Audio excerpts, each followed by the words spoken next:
सभी मित्रों को सादर नमस्ते जी। मैं प्रशांत आपके समक्ष कुछ छोटी सी बात और समझने वालों के लिए थोड़ी मोटी सी बात प्रस्तुत करना चाहता हूँ।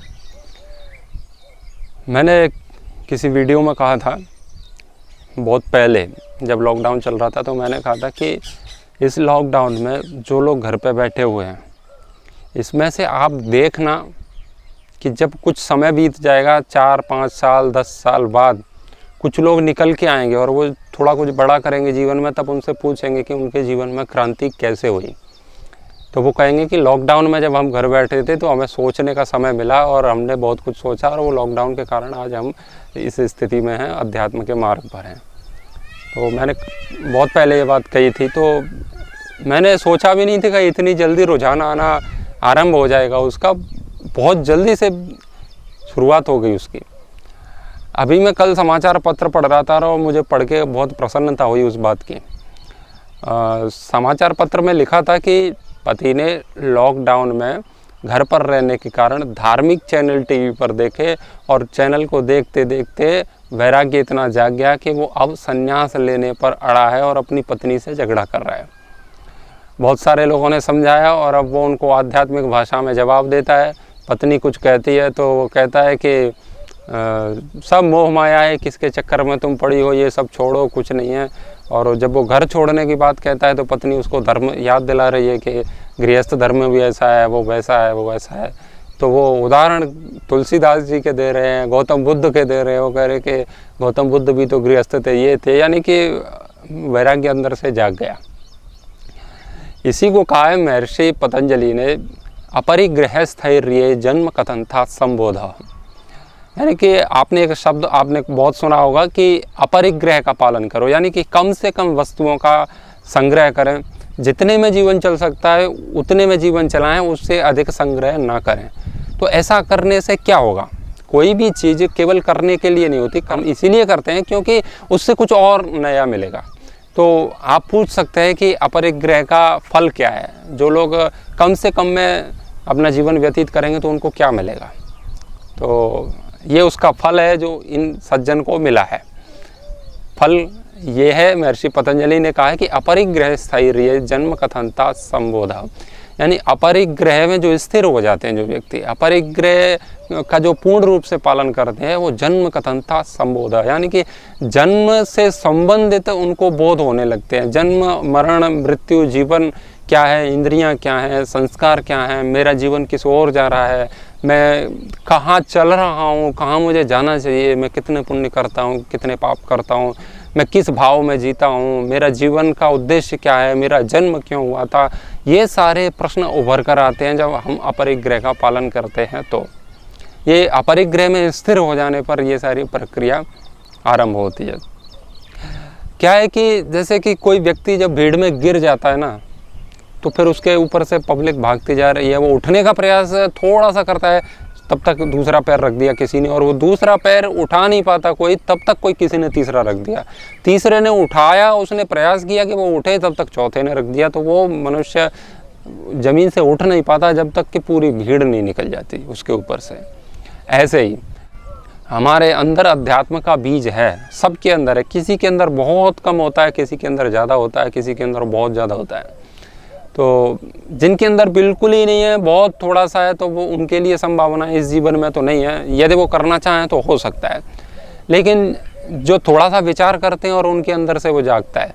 तो जैसे कि अभी लॉकडाउन में उन्होंने टीवी चैनल देखा और अंदर से वो जाग गया उनके अंदर का, तो अंदर का बीज था, वो उठने का प्रयास कर रहा है, थोड़ा सा मिट्टी से निकलने का प्रयास करता है। हम थोड़ी सी मिट्टी और डाल देते हैं, थोड़ी सी मिट्टी और डाल देते हैं, फिर वो निकला, फिर मिट्टी डाल देते हैं, और उस पर मिट्टी डालते रहते हैं, उसको कभी भी ज़मीन से बाहर निकलने नहीं देते। ऐसे ही पूरा जीवन व्यतीत हो जाता है। तो अध्यात्म की बात, अंदर से प्रश्न आते हैं कि हम कहाँ जा रहे हैं, क्या कर रहे हैं, क्या नहीं कर रहे हैं, हमें किधर जाना चाहिए, क्यों जन्म हुआ, बहुत सारे प्रश्न हैं जीवन के। मैं दुखी क्यों हूँ, सुख क्या है, सुख कैसे प्राप्त होगा, बहुत सारी चीज़ें। लेकिन इस पर हम कुतर्क की मिट्टी डालते रहते हैं। अरे कुछ नहीं है, ये सब बकवास है, ये है वो है, पहले ये कर लो वो कर लो। अंदर से बीज उठने का प्रयास करता है, किंतु हम उस पर मिट्टी डालते रहते हैं। लेकिन जब बीज उठ रहा हो और हम उसको थोड़ी सी और सफाई कर दें, उसको उगाड़ने में हम उसका सहयोग करें, उसको निकालें बाहर, विचारों से निकालें, तो अपरिग्रह यानी कि आप कम से कम वस्तुओं का पालन करेंगे, यानी कि आपके पास समय बचेगा। नहीं तो लोगों के पास सोचने को समय ही नहीं है जीवन के लिए। वो सुबह गए ऑफिस, सारा दिन काम किया, रात को आए, टीवी देखी, सो गए, सुबह से फिर शाम फिर वही मोबाइल चला रहे हैं, तो बस मोबाइल में ये देखा वो देखा। और कोई भी नौकरी धंधा देखा होगा, किसी भी व्यक्ति को कहो मेडिटेशन के लिए तो वो डर जाता है। ध्यान करने के लिए एक घंटा आधे घंटे के लिए को वो नहीं बैठ पाता, क्योंकि जब भी वो 1 घंटा या आधे घंटे के लिए ध्यान में बैठता है तो उसको अपने आप के दर्शन होते हैं, अपने अंदर का कचरा दिखता है, मैं क्या हूँ, वो इतनी घबराहट होती है, वो उसको सहन नहीं कर पाता। वो आँख खोल के फिर अरे बाहर बढ़िया, फिर वो भजन सुन लेगा या घूम फिर लेगा, बस वो सारा काम कर लेगा। तो वो बीज है, वो दस्तक दे रहा है, बाहर निकलने के लिए, उद्भूत होने के लिए तैयार है, तत्पर है, लेकिन हम वो सब देखते ही डर जाते हैं और फिर अपने आप के अध्यात्म के बीज को फिर उसी पे मिट्टी डाल देते हैं कुतर्कों की। तो जो व्यक्ति, इसलिए मैं आप सभी से कहना चाहूँगा कि कम से कम वस्तुओं का प्रयोग, और वस्तुओं के प्रयोग के लिए नहीं है, वो बात है कि कम से कम वस्तुओं का प्रयोग करोगे तो कम से कम आपको वस्तुएं खरीदनी पड़ेंगी, कम से कम खरीदोगे तो पैसे की कम की ज़रूरत पड़ेगी, कम पैसे की ज़रूरत पड़ेगी तो आपको पैसे कमाने के लिए समय कम लगाना पड़ेगा। तो फिर जो कम आप पैसे के लिए कम समय लगाओगे तो बाकी का जो समय बचेगा उस समय में आप सोच पाएंगे, विचार कर पाएंगे। नहीं तो लोगों का जीवन बीत जाता है, वो किधर जा रहे हैं पता नहीं, क्या कर रहे हैं पता नहीं, क्या करना चाहिए नहीं पता, जो कुछ भी है बस चल रहा है, जीवन चल रहा है, जिए हैं बस, जिंदा हैं इसीलिए खाना खा रहे हैं, सुबह साफ कर दिया, शाम को खा लिया, सुबह साफ करा है फिर खा लिया, ये अपना काम धंधा है। तो कभी सोच ही नहीं रहे कि हमारा जीवन किस लिए है। तो वो व्यक्ति पर प्रभु कृपा हुई है, वो अपरिग्रह के कारण, यानी कि सोच विचार करने के कारण। तो जिनके अंदर भी अध्यात्म का बीज है वो उसको थोड़ा सा कुरे दिए ताकि उसके ऊपर से मिट्टी हटे, थोड़ी सी हवा लगे, थोड़ी सी धूप लगे, थोड़ा सा पानी लगे, और वो बीज अध्यात्म का बीज वैराग्य के रूप में अंकुरित हो, फिर उसमें परमात्मा की प्राप्ति जैसे आनंद रूपी फल उस वृक्ष में लगें। उसके लिए हमें पूरा प्रयास करना चाहिए। तो अभी ये केवल एक ही सज्जन नहीं है, ये तो अभी हमारे पास एक सूचना आई है, ऐसे बहुत सारे लोग निकलेंगे इस लॉकडाउन से जिनके जीवन में अद्भुत और अकल्पनीय अद्वितीय परिवर्तन होगा, एक क्रांतिकारी परिवर्तन होगा उनके हृदय में, उनके विचारों में, उनके संस्कारों में। तो सारा सब कुछ छोड़ करके कुछ समय अपने लिए निकालिए, कुछ सोचिए अपने विषय में कि हमारा जीवन किधर जा रहा है और हम क्या कर रहे हैं। तो ज़्यादा से ज़्यादा सोचें कि हम कौन हैं, क्या हैं। केवल प्रवचन सुनते रहो, सुनने से नहीं होगा। तुम खुद सोचो कि तुम्हें करना क्या है, तुम हो कौन, बस।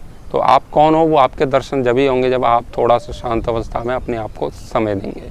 तो ज़्यादा से ज़्यादा अपने आप को समय दीजिए। मैं हमेशा कहता हूँ कि पढ़ो कम, सोचो ज़्यादा। हम पढ़ते, कुछ तो ऐसे लोग हैं ना वो पढ़ते हैं ना सोचते हैं, और कुछ ऐसे हैं वो पढ़ते हैं केवल सोचते नहीं, और कुछ ऐसे हैं वो केवल सोचते हैं वो पढ़ते नहीं। पढ़ना है और सोचना है, किंतु पढ़ें कम, सोचें ज़्यादा। यानी कि पढ़ो भले ही चाहे जितना ज़्यादा, लेकिन सोचना उससे भी ज़्यादा है। तो सोचेंगे, विचार करेंगे, श्रवण मनन निधिध्यासन, तभी होगा साक्षात्कार। तो अपरिग्रह का पालन करने से हमारे जीवन में अद्भुत चमत्कारिक परिवर्तन होते हैं। तो ये अपरिग्रह का फल है जो महर्षि पतंजलि ने कहा, वो उन सज्जन के जीवन में घटित हुआ, और आशा है कि हमारे सबके जीवन में ये किसी न किसी दिन घटित हो। ऐसी प्रार्थनाओं के साथ आप सभी का बहुत बहुत धन्यवाद। ओम।